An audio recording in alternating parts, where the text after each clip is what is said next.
So we will continue our discussion on the cortisol. Okay, we were discussing about the hormone that is also called as the stress hormone or cortisol. Okay, fine, cortisol. अच्छा listen very carefully. अच्छा आपको पता है ninth में आपने पढ़ा था कि ये जो आपका सेल है ये फॉर एग्जांपल ये आपका बॉडी है ना, आपके बॉडी के अंदर ट्रिलियंस ऑफ सेल्स होते हैं, फाइन, ट्रिलियंस ऑफ सेल्स होते हैं। और फॉर एग्जांपल ये आपका हाथ है, this is your arm. Okay, arm के अंदर तो आपको पता है इधर जो है बिलियंस ऑफ सेल्स होते हैं, राइट। अब बिलियंस ऑफ सेल्स में से मैंने सिर्फ एक सेल को निकाला है, सिर्फ एक सेल को मैंने यहाँ पे बड़ा करके बनाया है। ओके फाइन, बड़ा करके मैंने उसको बनाया है ताकि मैं आपको समझा सकूं कि इसके अंदर होता क्या है। डू यू नो, आपने नाइन्थ में पढ़ा था कि ये जो आपका सेल मेम्ब्रेन है, राइट, दैट इज़ दी इसके अंदर क्या होता है, इसके अंदर होता है फॉस्फोलिपिड। ओके, इसके अंदर क्या होता है, फॉस्फोलिपिड। Okay, phospholipid. अब ये जो फॉस्फोलिपिड है ना, आपको पता है इसके ऊपर क्या एक्ट करता है, इसके ऊपर जो है एक्ट करता है हमारे पास फॉस्फोलाइपेज। ओके, और ये फॉस्फोलिपिड कन्वर्ट होता है, किस चीज़ में कन्वर्ट होता है, ये कन्वर्ट होता है एराकिडोनिक एसिड में, arachidonic acid. Okay, arachidonic acid में ये कन्वर्ट होता है with the help of which enzyme, with the help of the phospholipase enzyme. Okay, now this is very important, मैं आपको बताऊंगा बाद में कि ये क्यों इतना इंपॉर्टेंट है। ओके, ये सारा मैकेनिज्म जो हो रहा होता है कहाँ पे हो रहा होता है, आपके सेल मेम्ब्रेन के अंदर, राइट। ओके, तो हमारे पास क्या था, सबसे पहले हमारे पास था फॉस्फोलिपिड, और फॉस्फोलिपिड कन्वर्ट हुआ किस चीज़ में, हमारे पास फोस्फो एराकिडोनिक एसिड में with the help of the phospholipase enzyme, right. अब ये जो एराकिडोनिक एसिड है, these will enter into two pathways, right. एक होता है ये हमारे पास, कौन सा पाथवे, एक पाथवे है हमारे पास COX pathway. Okay, COX pathway, और दूसरा है हमारे पास लॉक्स पाथवे। ओके, एक है कॉक्स पाथवे और दूसरा है लॉक्स पाथवे, राइट। ओके, जब ये कॉक्स पाथवे स्टिमुलेट होता है, आपको पता है कॉक्स पाथवे जब स्टिमुलेट होता है, सो दिस विल रिलीज और this will lead to the release of the और release of the prostaglandins. Okay, prostaglandin E2 specifically, right. Prostaglandin E2 की सिक्रीशन को, या मतलब इस प्रोस्टाग्लैंडिन E2 को ये स्टिमुलेट करता है, राइट। अब आपको पता है प्रोस्टाग्लैंडिन E2 जब आपके बॉडी के अंदर रिलीज होता है तो ये क्या करता है, remember, okay, this is very important, this is very very important. ये प्रोस्टाग्लैंडिन E2 ही होता है आपके पेन के लिए। ओके, जब प्रोस्टाग्लैंडिन E2 रिलीज होता है तो क्या होता है, आपके बॉडी में पेन सेंसेशन होती है, आपको पेन फील होता है, राइट। ओके, पेन फील होता है। आपको पता है आप जो है मतलब मोस्टली कौन सा ड्रग्स लेते हैं, ये एनसेड्स वगैरह, जो कि आपके पास डिक्लोफेनेक वगैरह है, राइट। आप जब वो डिक्लोफेनेक या मतलब ये पैरास्टामोल वगैरह लेते हैं तो वो क्या करता है, इस प्रोस्टाग्लैंडिन E2 की सिक्रीशन को कम करता है, राइट। प्रोस्टाग्लैंडिन E2 की सिक्रीशन को कैसे कम करता है, वो कॉक्स को इनहिबिट करता है। जब कॉक्स इनहिबिट होगा तो प्रोस्टाग्लैंडिन E2 नहीं बनेगा, प्रोस्टाग्लैंडिन E2 नहीं बनता तो पेन आपको एक्सपीरियंस नहीं होगा, simple. So this is the mechanism behind. Okay, तो अब ये जो प्रोस्टाग्लैंडिन E2 है, जब ये सिक्रीट होता है या मतलब ये स्टिमुलेट होता है, so this will lead to sensation of pain. Okay, एक तो आपकी बॉडी में पेन प्रोड्यूस होगा, उसके अलावा ये आपके बॉडी में इन्फ्लेमेशन को भी करवाता है। ओके, इन्फ्लेमेशन जब आपके बॉडी के अंदर होता है, हु इज़ रिस्पॉन्सिबल और what is responsible, prostaglandin E2 is responsible for that, right. Okay, including that, आपको पता है आपके बॉडी में जब फीवर होता है, फीवर भी कौन करवाता है, प्रोस्टाग्लैंडिन E2, फाइन, ये प्रोस्टाग्लैंडिन E2 ही करवाता है फीवर। अच्छा जी, उसके बाद आपके पास आता है लॉक्स। ओके, अब ये जो लॉक्स पाथवे ये क्या होता है, लेट मी टेल यू। ये जो लॉक्स पाथवे है ना, this will lead to the production of the leukotrienes. Okay, ये ल्यूकोट्राइंस को आपके बॉडी के अंदर बढ़ाता है। अब ये ल्यूकोट्राइंस क्या चीज़ है, let me explain it for you. Leukotrienes है क्या, फाइन। ल्यूकोट्राइंस मोस्टली आपको पता है कब रिलीज होता है, in what conditions, first of all जब आपके बॉडी के अंदर जब एलर्जी होता है, fine. Just don't worry, just listen to me, I will explain them, okay, mechanisms diagrams के थ्रू। सबसे पहले ये जो ल्यूकोट्राइंस है, they will release in the allergic situations, right. और फॉर एग्जांपल जो पेशेंट्स को आस्थमा होता है उनमें भी क्या रिलीज होता है, ल्यूकोट्राइंस, राइट। उसके अलावा यही ल्यूकोट्राइंस जो है इन्फ्लेमेशन भी करवा सकता है, राइट। अच्छा, नाउ लिसन वेरी केयरफुली, ये सारा तो हमने डिस्कस किया है। ओके, ये सारा हमने डिस्कस किया। अब कोर्टिसोल का रोल क्या है इसमें, कोर्टिसोल का रोल क्या है इसमें, लिसन वेरी केयरफुली। ओके, आपको पता है कोर्टिसोल क्या करता है, कोर्टिसोल जो है एक एंजाइम है हमारे पास, उस एंजाइम को ये क्या करता है, स्टिमुलेट करता है, राइट? उस एंजाइम का नाम है lipocortin, right? Lipocortin enzyme, right? अब जैसे ये लिपोकोर्टिन को स्टिमुलेट करता है ना, लिपोकोर्टिन का क्या किया है कि लिपोकोर्टिन जाता है फोस्फोलाइपेज को इनहिबिट करता है, right? See this is how beautiful mechanism it is, okay? Lipocortin जाता है किसको? फोस्फोलाइपेज को इनहिबिट करता है। लिसन वेरी केयरफुली नाउ, अगर मैंने फोस्फोलाइपेज को इनहिबिट किया तो क्या मेरे पास एराकिडोनिक एसिड बनेगा? नहीं बनेगा। अगर एक एराकिडोनिक एसिड ही नहीं होगा तो क्या ये कॉक्स पाथवे, लॉक्स पाथवे ये जनरेट होंगे? नहीं होंगे। जब कॉक्स नहीं होगा तो क्या प्रोस्टाग्लैंडिन E2 रिलीज होगा? नहीं होगा। जब प्रोस्टाग्लैंडिन E2 रिलीज नहीं होगा तो क्या पेन होगा? नहीं होगा। इन्फ्लेमेशन होगा? नहीं होगा। फीवर होगा? नहीं होगा। Okay, right? इसी तरह से जब लॉक्स एक्ट फॉर एग्जांपल नहीं बनता तो क्या ल्यूकोट्राइंस रिलीज होंगे? नहीं। ओके, तो एलर्जी में या अस्थमा में जो है ल्यूकोट्राइंस रिलीज नहीं होते। ओके, जब आप क्या देते हो? कोर्टिसोल देते हो। आपको पता है ना, कोर्टिकोस्टेरॉइड्स ड्रग्स देते हो, वो कोर्टिकोस्टेरॉइड्स क्या कर रहे हैं? लिपोकोर्टिन को इनहिबिट करते हैं, फाइन। इसी तरह से ये सारा ल्यूकोट्राइंस, प्रोस्टाग्लैंडिन्स वगैरह, their formation will stop. Okay, fine. So this is what happens when you give cortisol. Now the next very important function of the cortisol, let me explain it for you. Okay, by the way, मैं आपको एक बात बताना चाहता हूँ कि for example this is a person, okay? अब ये जो पर्सन है, आपको पता है ना, इस तरह से आपके पास भी एयरवेज होती है। एयरवेज के थ्रू आप क्या करते हो? ऑक्सीजन को आप इनहेल करते हो। यही ऑक्सीजन आता है आपके लंग्स में, ओके? आपके लंग्स में ये ऑक्सीजन आता है, फिर ये आपके बॉडी में, आपके ब्लड में डिसॉल्व होता है, सिंपल। इसी तरह से आपके ब्लड में से क्या निकलता है? For example this is your blood vessel, right? Blood vessels में से क्या निकलता है? Carbon dioxide, okay?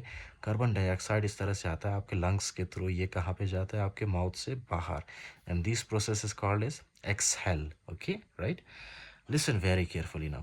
अब आपके पास जो है ना, यहाँ पे इस तरह से रिसेप्टर्स होते हैं। किस चीज़ के रिसेप्टर्स होते हैं? ल्यूकोट्राइंस के रिसेप्टर्स, ओके? ल्यूकोट्राइंस के रिसेप्टर्स होते हैं, फाइन, ओके?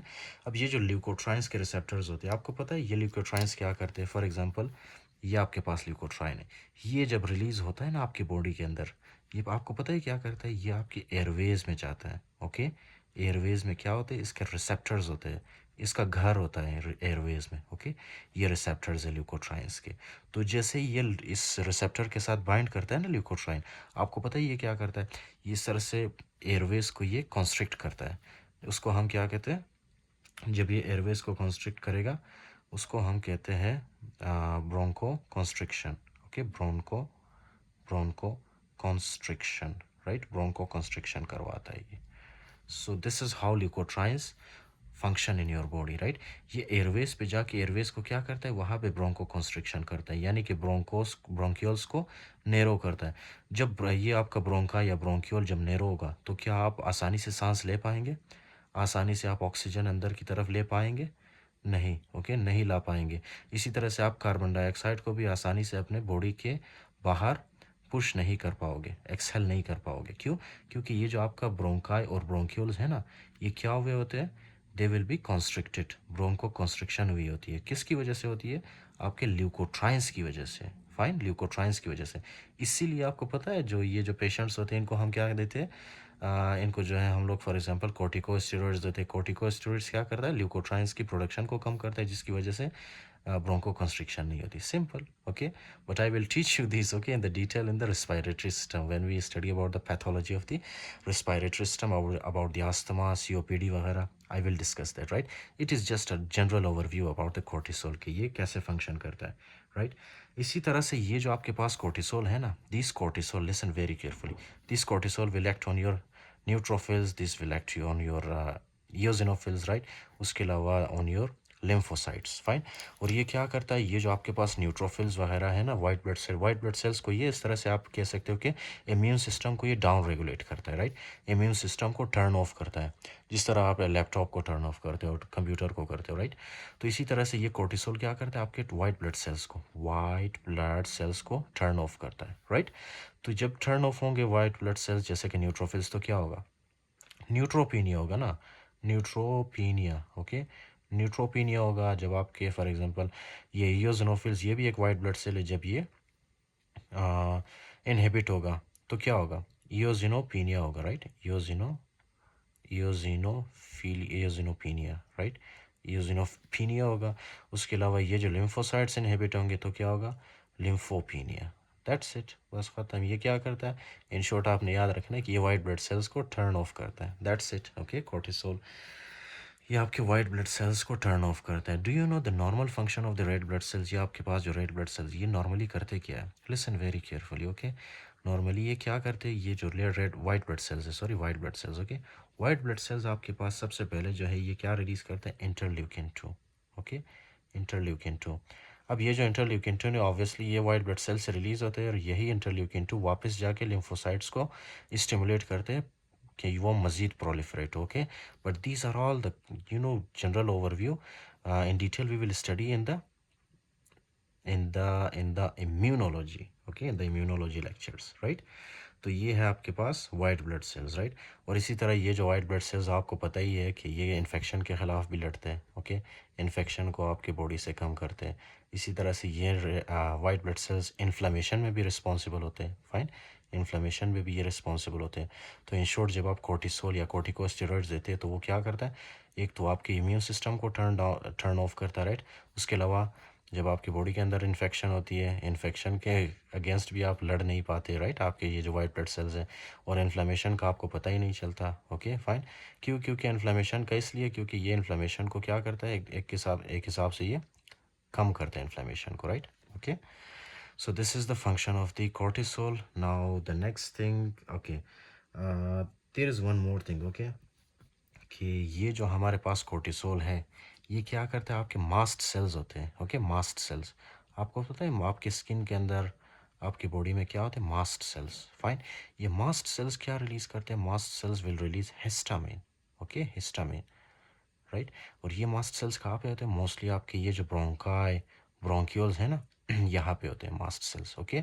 तो क्या होता है कि फॉर एग्जांपल जब आपको एलर्जी होती है, right, allergic condition, allergic patients में जिनको आस्थमा वगैरह होता है, तो वो क्या होता है, कोई भी फॉर एग्जांपल डस्ट पार्टिकल या पोलन वगैरह जब वो इनहेल करते हैं ना, तो वो पोलन या मतलब dust particle, okay, dust particle क्या होता है, उनके माउथ से वो जाता है उनके ब्रोंक्यूल्स में, फिर ब्रोंक्यूल्स में वो क्या करते हैं, यहाँ पे मास्ट सेल्स होते हैं, इन मास्ट सेल्स के साथ जाके अटैच होते हैं, राइट।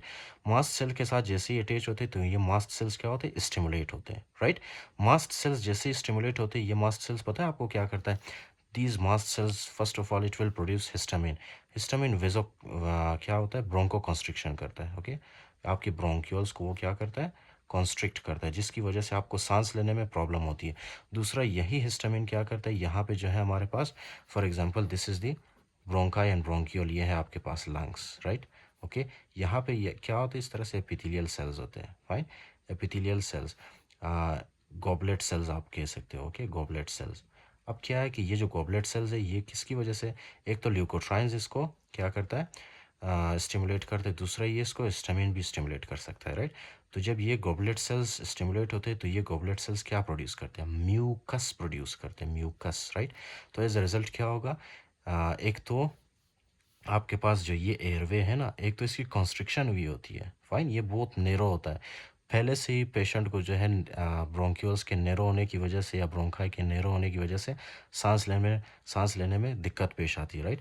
लेकिन जब उसके साथ ही म्यूकस भी प्रोड्यूस होता है, ओके, तो म्यूकस तो आपको पता है, म्यूकस मज़ीद जो है सांस लेने में, पेशेंट को जब म्यूकस प्रोड्यूस होता है तो मज़ीद पेशेंट को सांस लेने में दुश्वारी या मुश्किल पेश आता है, फाइन, ओके।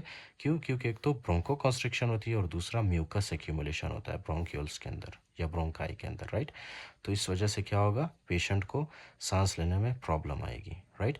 तो आपने ये याद रखना है कि कोर्टिसोल क्या करता है, लिपोकोटीन को स्टिमुलेट करता है और दूसरा कोर्टिसोल वाइट ब्लड सेल्स को डाउन रेगुलेट करता है, ओके, या मतलब उनको सप्रेस करता है। So these are the two basic functions of the cortisol.